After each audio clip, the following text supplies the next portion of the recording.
वफाकी हुकूमत ने पाकिस्तान तहरीक इंसाफ के अरकान असम्बली के मजीद इस्तीफे मंजूर ना करने का फैसला कर लिया है।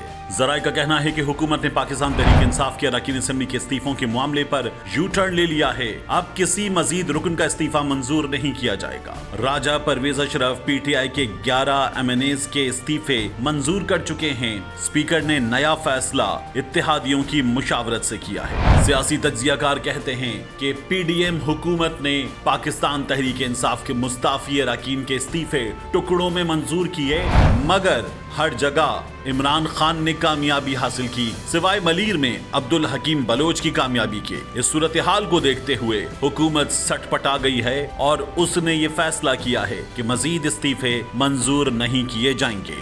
याद रहे कि जुलाई के महीने में स्पीकर कौमी असम्बली राजा परवेज अशरफ ने PTI के अरकान के इस्तीफे मंजूर किए थे। कौमी असम्बली की तर्जुमान ने बताया है कि स्पीकर कौमी असम्बली ने आईन पाकिस्तान के आर्टिकल 64 की शिक 1 के तहत तफवीज इख्तियारात को बरूए कार लाते हुए इस्तीफे मंजूर किए। स्पीकर की जानिब से जारी फहरिस्त के मुताबिक PTI के जिन अरकान असम्बली के इस्तीफे मंजूर किए गए उनमें NA-22 मर्दान 3 से अली मोहम्मद खान, NA-24 चारसद्दा 2 से फजल मोहम्मद खान, NA-31 पेशावर से शौकत अली, NA-45 कुरम 1 से फखर जमान शामिल थे।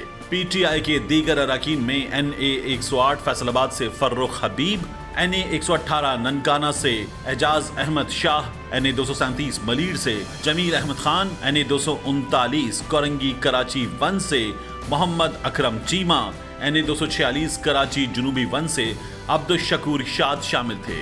स्पीकर ने खवातीन की पंजाब और खैबर पख्तूनख्वा से मखसूस नशिस्तों पर मुंतखब शीनी मजारी और शानदाना गुलजार के इस्तीफे भी मंजूर कर लिए थे। 2 मखसूस नशिस्तें दोबारा पाकिस्तान तहरीक इंसाफ को मिल गईं, ताहम बाकी 9 हलकों पर ज़िमनी इलेक्शन का ऐलान किया गया तो तहरीक इंसाफ के रुकने कौमी असम्बली अब्दुल शकूर शाद ने इस्लामाबाद हाई कोर्ट जाकर हुक्म इम्तना हासिल कर लिया, जिसके बाद 8 हलकों में इलेक्शन हुए। 8 हलकों में से 7 पाकिस्तान तहरीक इंसाफ के चेयरमैन इमरान खान ने बतौर उम्मीदवार जीत लिए, जबकि एक इलेक्शन कराची में पाकिस्तान पीपल्स पार्टी जीतने में कामयाब हुई।